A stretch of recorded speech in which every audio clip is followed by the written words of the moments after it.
Paris to Tehran marked the end of 15 years in exile. For the people of Iran, the arrival of his jetliner signaled the beginning of even more radical social and political changes than have already taken place. Khomeini, almost unknown outside of Iran just a few months ago, returned a hero, the man who from long distance had led the revolution to topple the Shah.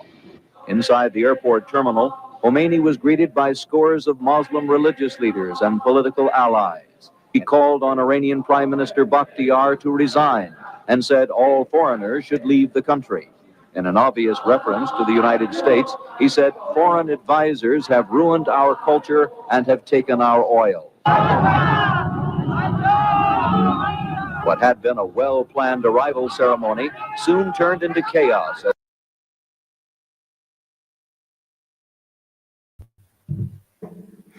Okay, just wanted to start off the show with that trip down memory lane, nightmare down memory lane. Good morning, Carrie. EU, hello. And EU, say hi to Carrie. Yeah, you guys are doing that. So I wanted to show that clip and because I think it's pertinent to what's happening right now. That was, if you don't know, and most of you guys do, that was the Iranian Revolution news back in 1979. So long ago. That's amazing to me every time I think of that, because that was a very significant event in my my life. And at the time, it's something that is in living memory. And what I wanted to talk about today is what's happening in Syria and Iran and Israel. Sort of added Israel to the title. If you didn't catch the news yesterday, Israel sunk, I think, Syria's entire fleet now. And what I think this signifies, and the reason I played that clip on Iran, is the Iranian Revolution happened. It's 45 years ago, just past 45 years. So it has been, the Iranian Revolution has been, and Iran has been involved in the world stage, making trouble, basically at war with the West, certainly at war with the United States at the time. Shortly after this happened, if you heard the news report, that Khomeini was telling foreigners to get out of the country, specifically U.S., and this was the prelude to the hostages being taken for 400 something days, American hostages, which was the biggest news story probably of my young life. And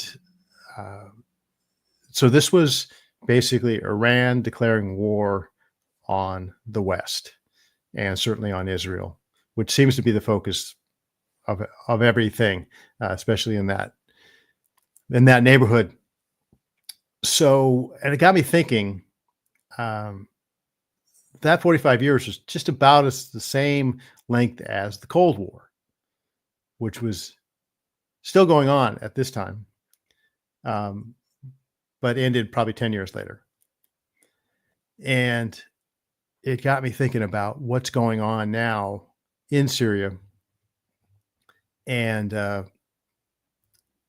how this seems to me like a parallel to the Cold War, because what just happened in Syria with the fall of the Assad regime, many people are saying this could be the end, not only for Assad, but for Iran and its ambitions and its revolution. This could be the end of the Iranian Revolution, because if you think about it, what has happened with Iran ever since when Trump lost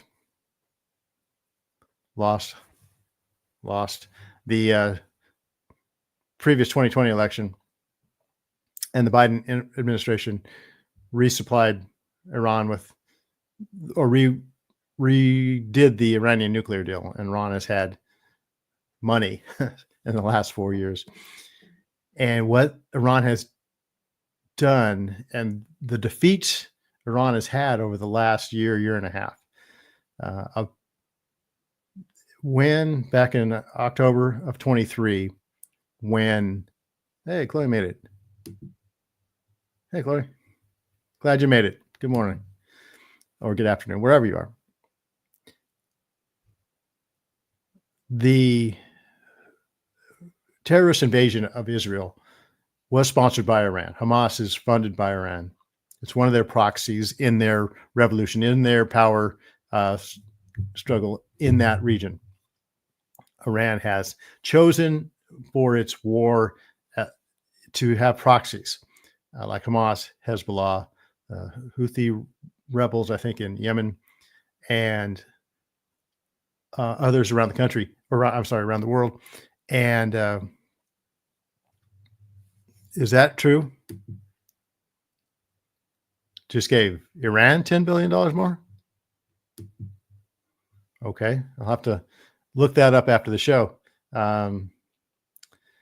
So, and this has been something that Obama and Biden have supported in opening up that Iran nuclear deal and giving back basically all the money that Obama had given them, 10 something years ago when he was president, that $150 billion, I think it was, pallets full of money, cash, that Trump took away. And then when Trump was out and Biden was in, Iran got that money back, and they've been spending it on Hamas, Hezbollah, and all these other groups. And they've been supporting Syria in the Syrian civil war. And I've been learning a lot about the Syrian civil war that I didn't understand before. Nobody's been able to really nail down what the Syrian, what we were trying to do when we were bombing Syria and all this. Nobody seemed to know. All those years under Obama when we were bombing, I guess, the rebels, and which caused the rise of ISIS and all this trouble, all kinds of trouble. And it's all about Iran causing trouble in the world, but specifically this region. And the reason they cause trouble is to eliminate Israel. It always gets back to eliminating Israel, which they went kind of all in back in October of 23 with the invasion. And it opened up a can of you know what. It was a huge intelligence failure on Netanyahu's watch. But since then, Israel and Netanyahu have been pretty resolute in taking out Iran's proxy armies, specifically Hamas.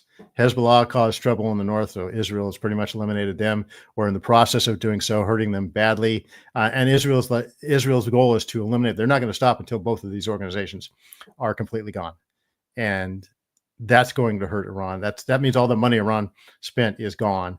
They spent a lot of money propping up Syria. Russia, I think, was propping up Syria. Syria looked good 3 or 4 years ago. It looked like the government was going to stand, but then, as these things sometimes do very swiftly, the rebels took over in Syria, and who knows what they're going to be. I keep hearing that the leader of this has ties to Al Qaeda and ISIS, but supposedly he's reformed. I have no idea, but I've heard a lot of commentators, guys, worldview commentators that I always talk about, saying this is, excuse me, this could be Iran's death knell. Excuse me.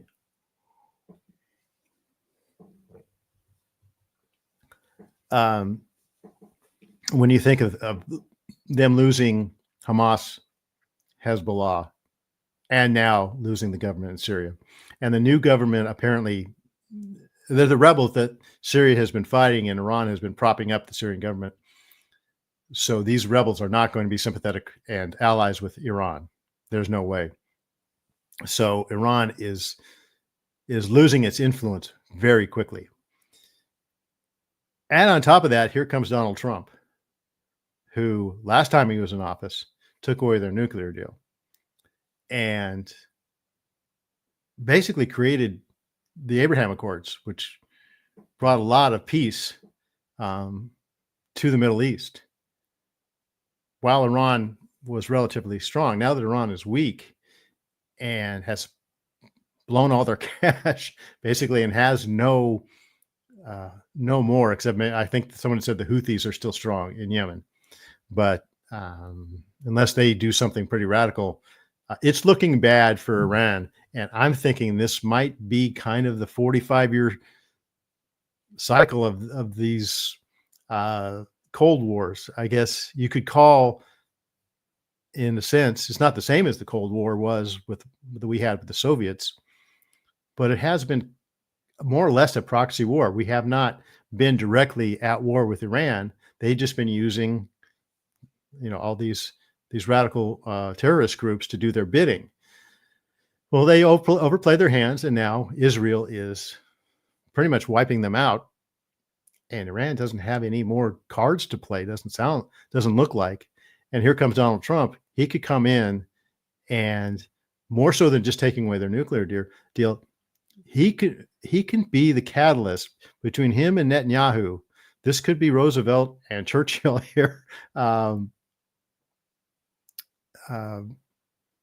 This could be the end of the Iran regime from within, too, because Netanyahu made a speech a couple months ago, right after Iran launched all those missiles and drones into Israel, and they all got. That's another thing. Not only did Iran's proxies spend all their money and fail with Israel, but Iran launched a lot of assets against Israel itself.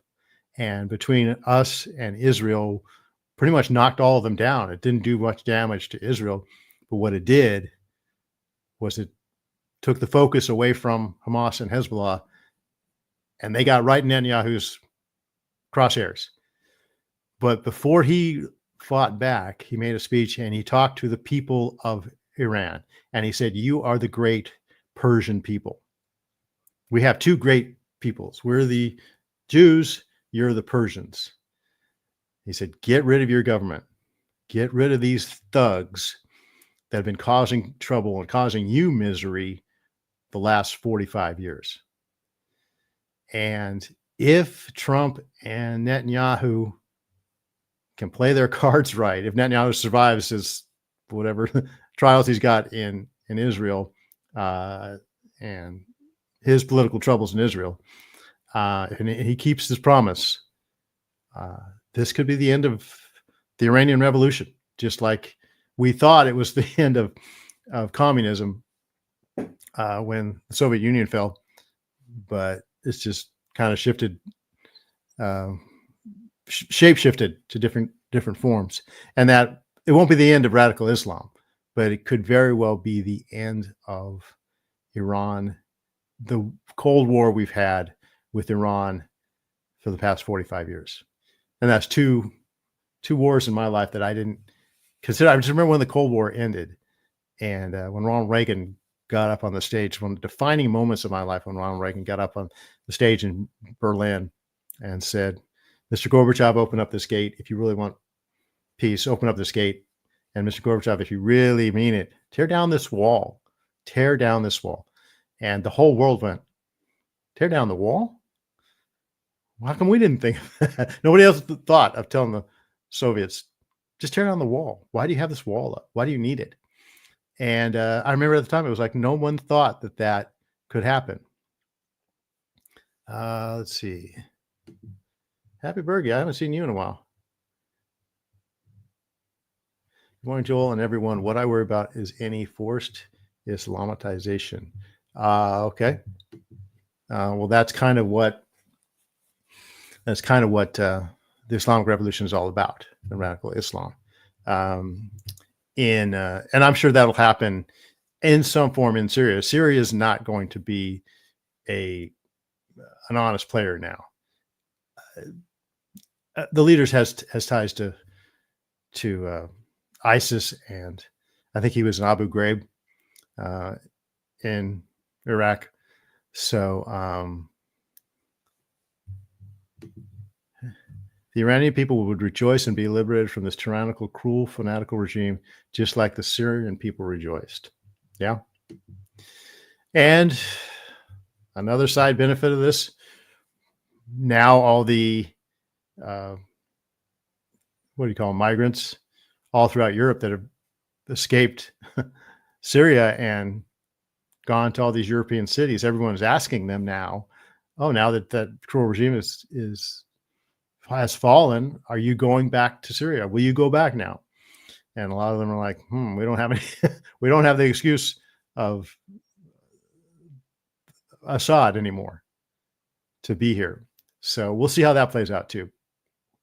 But yeah, I think, and the Iranian people would rejoice. I'm going to put that back up from Chloe. They would rejoice because, remember this, back in 2009, they had a revolution. They were on the cusp, on the edge of getting rid of the mullahs, right? Of the Iranian government, of this oppressive Islamic, this forced Islamatization, whatever, hard word to pronounce first thing in the morning. But, and all they needed was support from the United States. All they needed was President Obama to say, we are with the people of Iran. We call on the leaders of Iran to step down. And we didn't do it. Obama didn't do it. And that was one of the saddest moments in my life. I remember thinking it was right there. It was exactly what the West, the best scenario for the West is the people of Iran rebelled and against their government. And if we would have just supported them, they had a good chance of overthrowing it. But we don't, because there's a serious cohort of the American government that wants Iran to stay Iran. It wants to keep this revolution going, mainly because it's anti-American, first of all, but mostly because it's anti-Zionist or anti-Jewish, anti-Israel. And so we've been fighting this Cold War with Iran half-heartedly, with one hand tied behind our back, and with a significant part of our leadership not really into it, not really wanting to fight it. So the radical Islamic leadership in Iran is useful to a lot of people. It's all these proxy wars, all this trouble for Israel, trouble throughout the world. Even I think it even goes down into Africa with Boko Haram and all these people.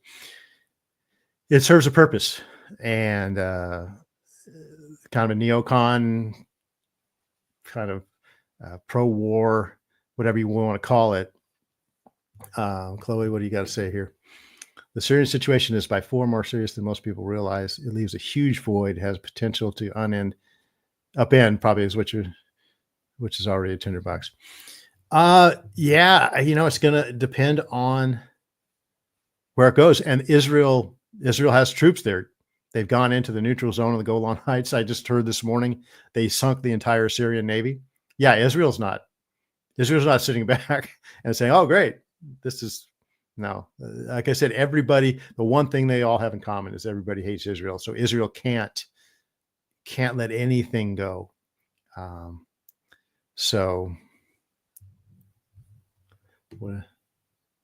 Chloe, I was married to an Iranian. I've been there. Oh, you've been there. When the Bible says they'll be wild, American people have no clue. Yeah.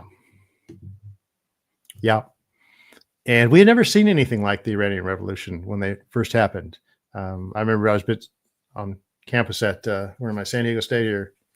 Where's my, there you go, San Diego State at the time. And there was wild protests, students running through campus chanting, all the white kids wanting to fight them, and it was pretty wild, pretty crazy. And Chloe, you got a good point here.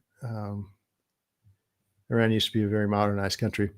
A lot of these countries did.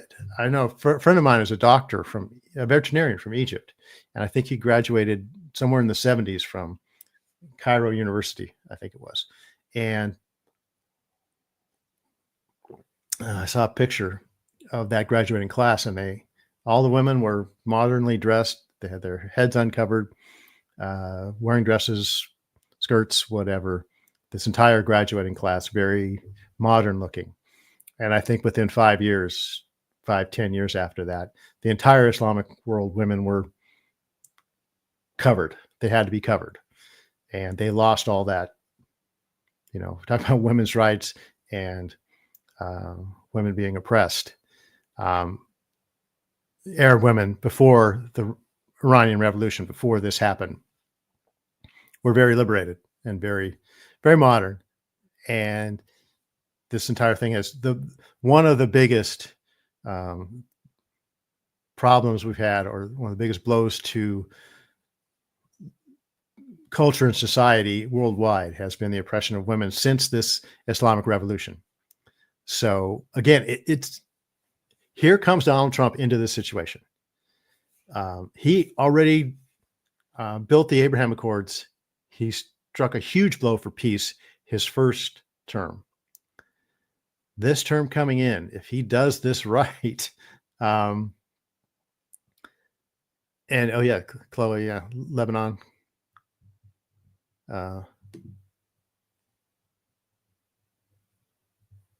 Yeah, they could. Yeah. It could. Yeah. And Lebanon was another, yes. Especially Beirut. Beirut was considered the Paris of the Middle East, right?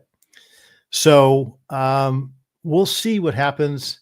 And Iranian women are very oppressed. So, but there is a legacy of them becoming liberated for that short window of time, maybe during the middle of the 20th century, when the Arab countries were opening up, and Western influence was big, and Lebanon was the Paris of the Middle East. Men and women were graduating from Cairo University Medical School, like this picture I saw. I wish I had it. I should have brought it up. Well, that's not happening now. So they've regressed. They've gone back to,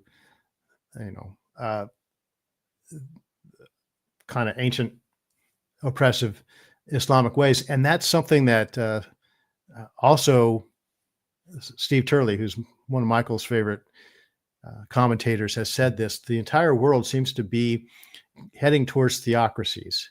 The neocon way, or the modern progressive way of kind of the Obama, Bush,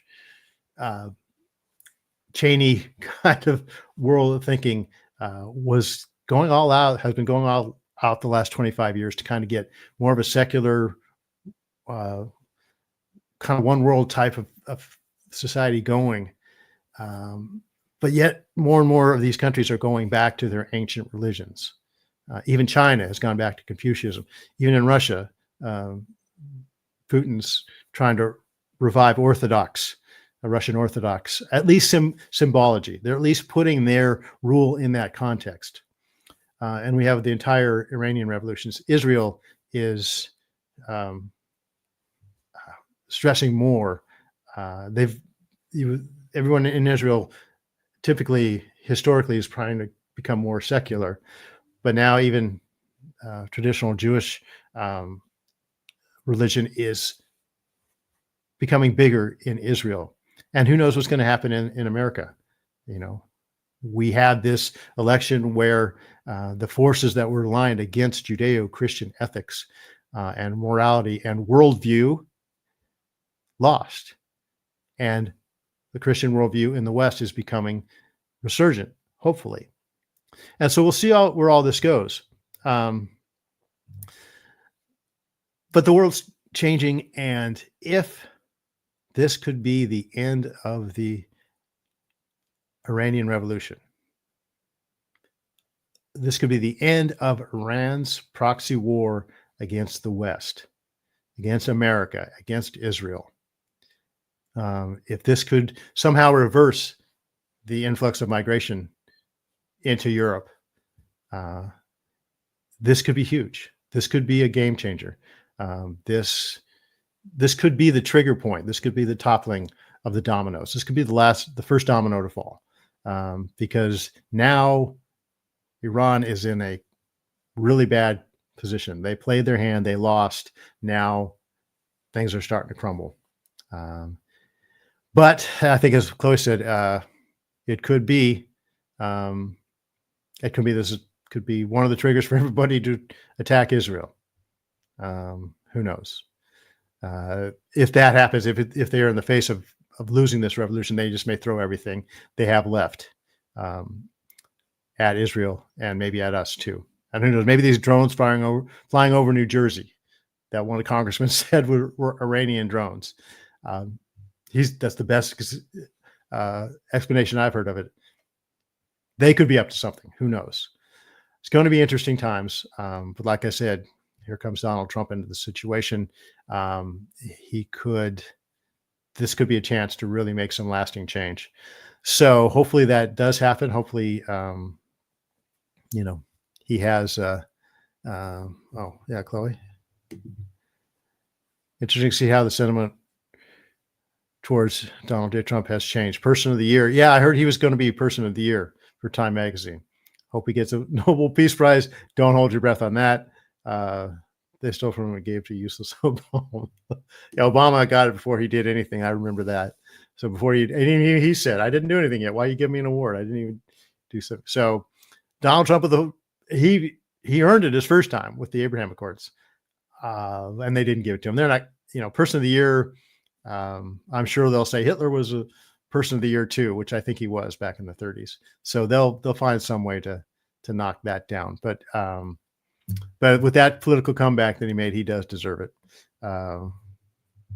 So, what's up, Mike? So, anyways, that's all I've kind of got for that. Thanks for the comments. I think Chloe's got one more thing to chime in here. Whoops, that's Happy Bergie.